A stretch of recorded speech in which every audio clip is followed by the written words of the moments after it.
Monitor digital.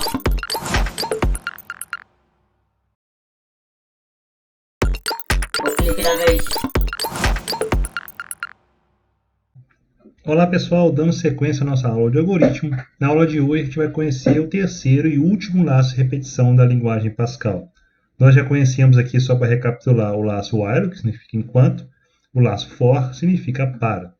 No dia de hoje nós vamos conhecer aqui o laço repita, começando aqui pela sua sintaxe, né? A sintaxe básica aqui do nosso repeat é a seguinte: a gente começa com o termo repeat, que significa repita, né? Until, que significa até, e aqui uma expressão lógica, né? Uma expressão lógica que vai ser realizada.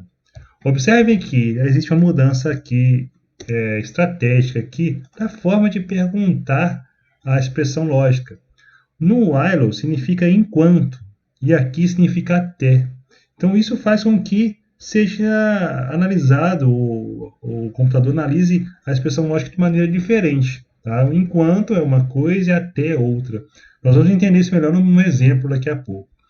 Um detalhe que a gente tem que olhar para o repeat também, que o próprio repeat ele já faz um bloco de comando dentro dele. Então isso aqui já é um bloco de comandos, ó, entre repeat e until. Então não há necessidade, por exemplo, de a gente colocar aqui um begin e um end aqui dentro. Não tem sentido nenhum fazer isso, porque ele já é um próprio bloco. Então aqui dentro nós colocamos comandos. Então pode ser, por exemplo, aqui, comando 1, ó, comando 2, né, e assim vai até o... Posso colocar N comandos aqui. Ó. Então, essa é a sintaxe básica do nosso repeat. Então, o que a gente vai fazer para entender? Para entender, nós vamos fazer um exemplo evidente, um exemplo bem básico, mas só para a gente poder entender a diferença aí desse laço para os demais laços. O exemplo vai ser o seguinte: mostrar aí, como a gente sempre fez nos outros laços, os 10 primeiros números inteiros positivos. Então, vamos colocar aqui o nome do programa, repeat 10. E vamos criar aqui uma variável. Ó, variável pode ser a variável i, por exemplo. Colocar a variável count, só para mudar um pouquinho, do tipo integer. E agora iniciamos. Ó, count recebe 1. E agora eu coloco repeat. Ó, repeat until. Agora que está o detalhe. Não é enquanto mais, é until, que significa até. Então, até o count ser maior que 10. Até ele atingir esse número, não é enquanto. Se fosse enquanto, eu teria que colocar o que aqui? Enquanto o count for menor ou igual a 10. Entende a diferença? Então aqui é o que?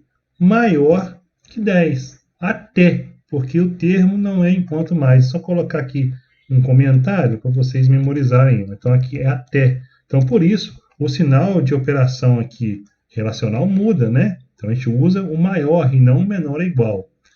E agora, claro, eu vou escrever aqui dentro, ó, write-ln, count, e claro, tenho que fazer o count, receber count mais 1.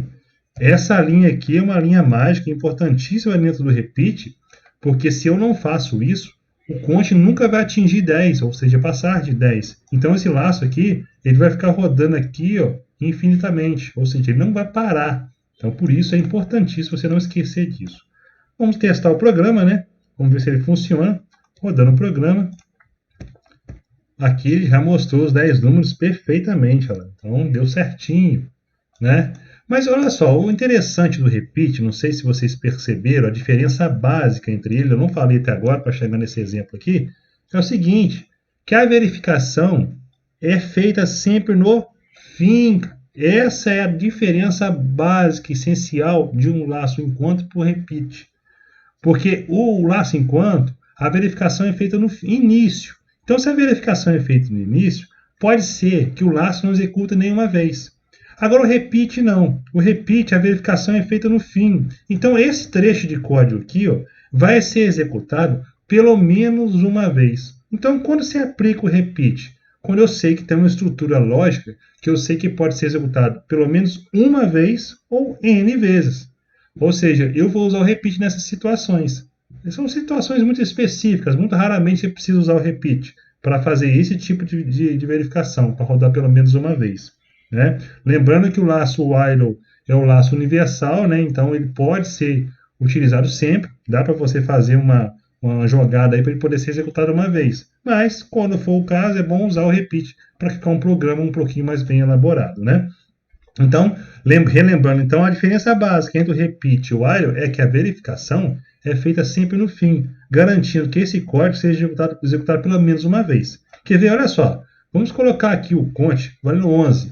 A regra é o quê? Até count ser maior que 10, então já é maior que 10 no início. Então, teoricamente, esse código não deveria ser executado. Vamos rodar o programa de novo, desse jeito aqui? Vamos ver, rodamos aqui. Ok, olha lá, 11, ela mostrou 11 na tela. Ou seja, não era para ter mostrado na teoria, né? Mas mostrou por quê? Porque foi executado pelo menos uma vez. Olha só o que acontece se eu vier aqui ó, e colocar o while, ó. While count menor ou igual a 10 do begin end e vou colocar esse código aqui dentro, ó. Vamos colocar aqui. Vamos ver se esse código vai ser executado. Vai aparecer alguma coisa na tela? Rodei o programa. Ó. Opa, rodar de novo. Olha lá, não apareceu nada na tela, tá vendo? Por que não apareceu nada? Porque a verificação do enquanto aqui é feita no início. E logo de início era falso. Então ele não foi executado. Agora, quando eu tenho aqui o repeat, a verificação é feita no fim. Então, pelo menos uma vez ele foi executado. Ele escreveu 11, depois ele colocou mais 1 e 11 virou 12, 12 maior que 10 e não executou mais nada. Então, é isso aí, pessoal. O repeat, então, a verificação é feita no fim. E o while e o for, por exemplo, a verificação é feita no início. Então, na próxima videoaula, a gente vai ver outros exemplos, só para a gente entender um pouquinho melhor o repeat aí.